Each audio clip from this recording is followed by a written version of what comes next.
Hey guys, Smalls here, and this is Trailer Day, where I go through all the trailers that came out during the week and review them. How do I base these reviews? I base it off of what I see, how I feel, and what I can take away from it.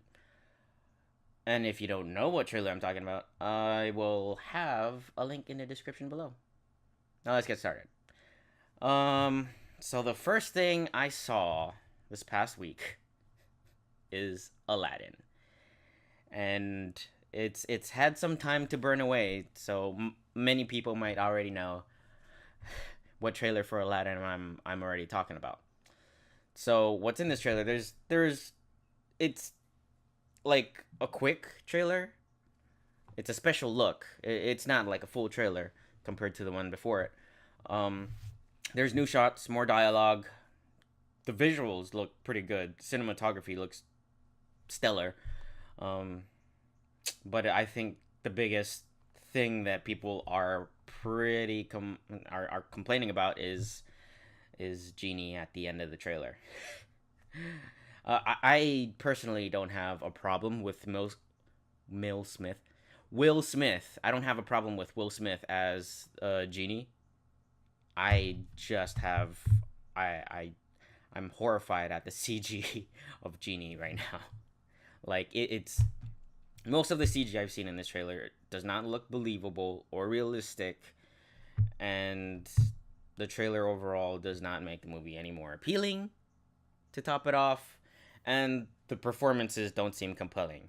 But the biggest thing that I really, really am disappointed about this, considering it's Disney, um, it's just CG is it's bad.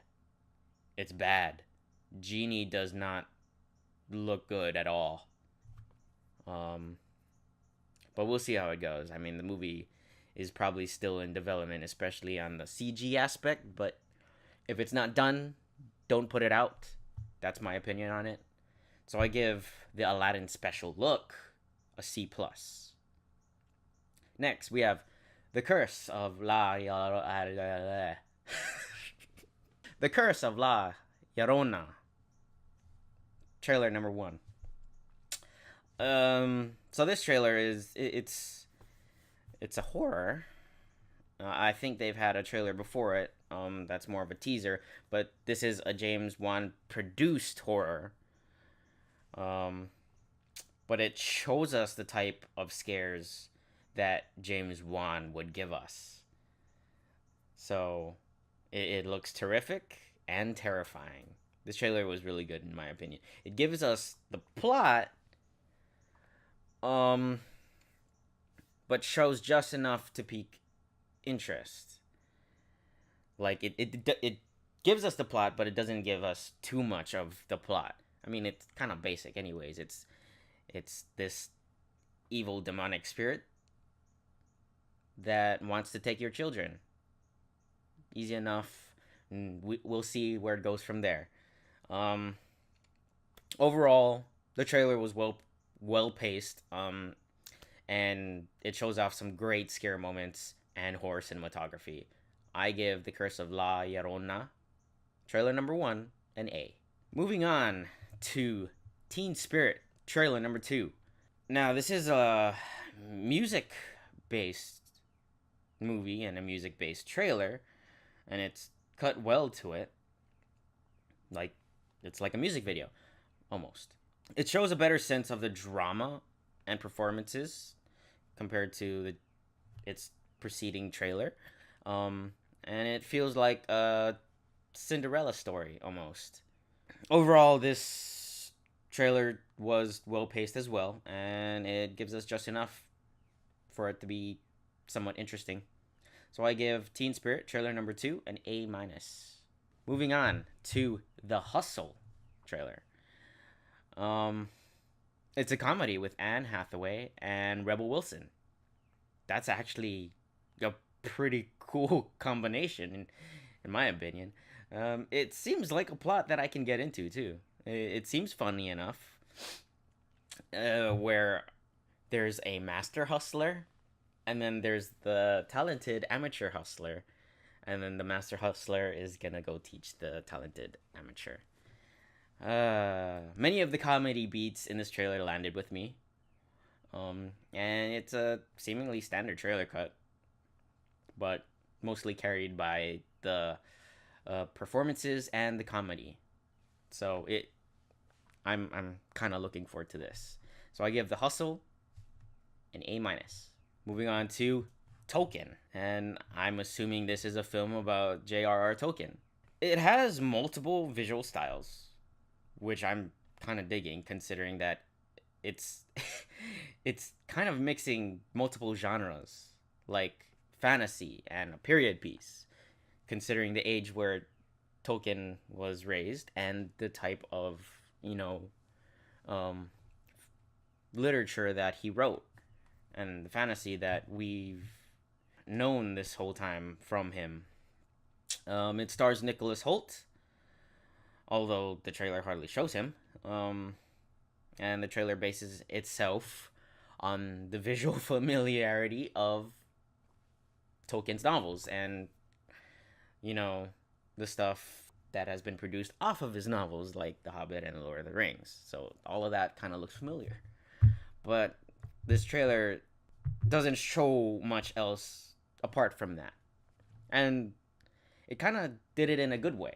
Like, it knows what we want, it knows what we know, and it's kind of pandering to it. And it's piquing my interest. So I give Tolkien an A. Moving on to Yesterday trailer. Now, this is an interesting film. It's a film with an interesting twist to Beatles music. Now, I actually like the Beatles. I'm a fan of the Beatles. I'm a fan of the music. I'm a fan of what movie was it? Across the Universe? I think that's Across the Universe. Or there was a movie based off of Beatles music, like a musical, and I totally dug that movie. Yeah, I'm a fan of the Beatles, and this is an interesting take to modernize their music. Actually, the trailer started off kind of weird, seemingly low budget, but picks up once you understand the plot, which is where this guy kind of gets in a bike accident while there was also like a blackout, and he survives, but once like an amateur and failing musician turns into a musician that's utilizing the Beatles music, since the Beatles doesn't exist now for some reason. So he's getting famous off of the Beatles in an almost alternate world where the Beatles don't exist, which is interesting. It introduces an actor that I don't know personally, but based off of his performance, it seems he's pretty solid. So I'm looking forward to this, and I give Yesterday trailer an A minus. Moving on to Ma. Now, this trailer, this movie seems like a thriller based around a kind of old middle-aged lady, and the lady crazy. It certainly feels like something I've seen before, where a woman is just crazy and wants to do terrible things, this time to a bunch of high schoolers that just wanted an adult to buy alcohol for them one day and have a place to go drink and party at, and don't realize how crazy the crazy lady is. It starts off pretty light. Like, it starts off like a sort of college humor kind of movie, and then it ends up becoming a fucking thriller, where the lady crazy. Yeah.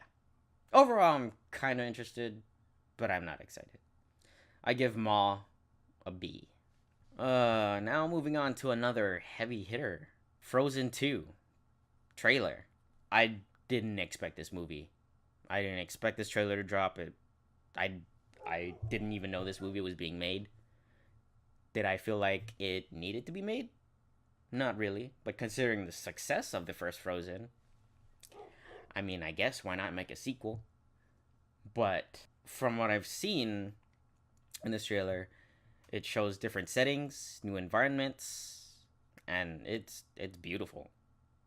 I love how it looks in this trailer. There's an adventure vibe this time, and a hint of the musical undertone. So, for those of you that wants some of the let it go moments, that I feel like there's still gonna be that. Even though we didn't have any of that in the trailer. There's no dialogue, uh, barely any plot. You don't know what the hell is going on. It's just visual storytelling without context. But the trailer is a great visual pleaser and a confirmation that this movie exists. I give Frozen 2 an A minus. Moving on to 5 Feet Apart, trailer number 2. The previous trailers covered the story of this pretty well. I mean, it's a romance with Cole Sprouse and Haley Lou Richardson, or their characters, anyways, and it's a romance in a hospital. These two people are sick, and I think they're suffering from cystic fibrosis or something along those lines. But yeah, like they cannot come within 5 feet from each other, and that's just the whole thing about the romance. That's it's romance in a hospital. The trailers cut like normal rom trailers. It's close up, smile, and then crosses off to the next close up, smile, and then crosses off. It's a romance. Those who want that kind of thing, yeah, that's for you. I give 5 Feet Apart trailer number 2 a B. Moving on to Detective Pikachu, the teaser. It's a 30-second teaser, most of which we've seen from the previous trailer, and it's all cut together like a TV spot. But it's a movie that's coming out in May. It shows some new shots, some new dialogue. It shows Lickitung. This trailer actually had some better humor than the last trailer, thanks to Ryan Reynolds. Probably the saving grace for this movie. Anyways, I give Detective Pikachu, the teaser, a B+. Moving on to the Long Shot trailer, starring Charlize Theron and Seth Rogen. It feels like a Seth Rogen sort of comedy, but it also seems more on the serious side, like in his role in Knocked Up. So it's sort of a mature comedy, and it tries to mix multiple themes like politics and journalism and romance to all tie it all together somehow. But they all conflict based off what I feel from this trailer. The humor in this doesn't grab me. I mean, if you like Seth Rogen, yeah. I mean, I do like Seth Rogen and some of his comedies, but I think this just feels a bit too serious and too grounded for it to be something that I can enjoy comedically. The humor doesn't grab me, and the story in this trailer doesn't make the film appealing. I give Long Shot a C+. The final trailer that I have today is Triple Frontier, trailer number 2. And it's a Netflix trailer. It's another trailer of a Netflix-produced film starring Ben Affleck, Oscar Isaac, Charlie Hunnam, and Pedro Pascal. The stellar cast. And it's a heist film mixed with a drug cartel and ex-military. Sure, that sounds pretty badass in my opinion. The trailer makes the film seem suspenseful and dark tone, but it also shows a lot to make the film a bit predictable, actually. Like, it shows off part of the heist, it potentially shows off the results of the heist, and I feel like that's a bit too much. I kind of want to just go into a trailer, rather, and not know anything about the film and give us something, get us interested. without showing too much, especially in the latter half of a film. But overall, it's a good trailer. It shows off the talents, stellar talents at that. But yeah, this trailer suffers from showing too much. So I give Triple Frontier, trailer number 2, a B+. So that has been it for trailer day as of February 16th. There should be more film reviews coming up soon. Hopefully Alita will be coming out soon. But that has been it for this week. And if you want to see more, please feel free to like this video, subscribe, and stay tuned for whatever's to come. I will see you all next time.